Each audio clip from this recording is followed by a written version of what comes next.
Welcome back to Trading Insider.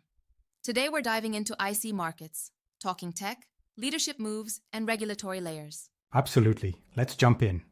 Their licensing credentials, for instance, span ASIC, CySEC, and even the Seychelles FSA, with safeguards like segregated client funds and negative balance protection.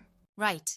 And they've snagged FXEmpire's award for Best Lowest Spread Forex Broker in 2025, with zero requotes and no inactivity fees. Yeah, that's impressive. Yep, but it's not all sunshine.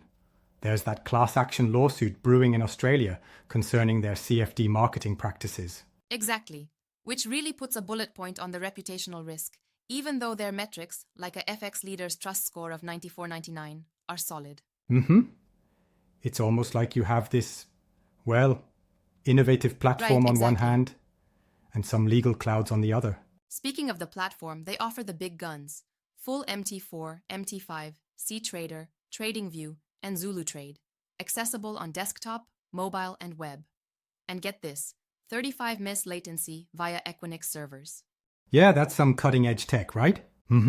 With over 2,500 instruments and up to 1,500 leverage, plus their account options, raw accounts at $7 per lot, and standard accounts with just a 0.8 pip markup.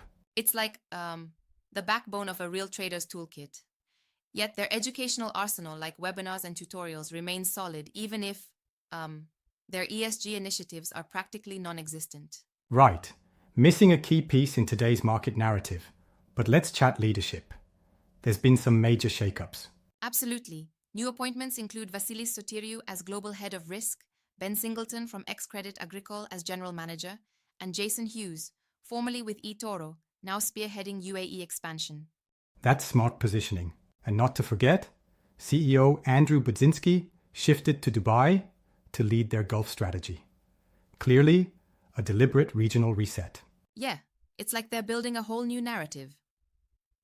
Now, some might argue that if you're getting all these top-tier tech tools, you're automatically in a safe zone. But that's a bit of a stretch, wouldn't you say? Right. Because despite the tech, low latency, raw spreads, multi-platform support, the legal issues and potential missteps in risk disclosure, especially with those CFDs, really cast a long shadow. Exactly.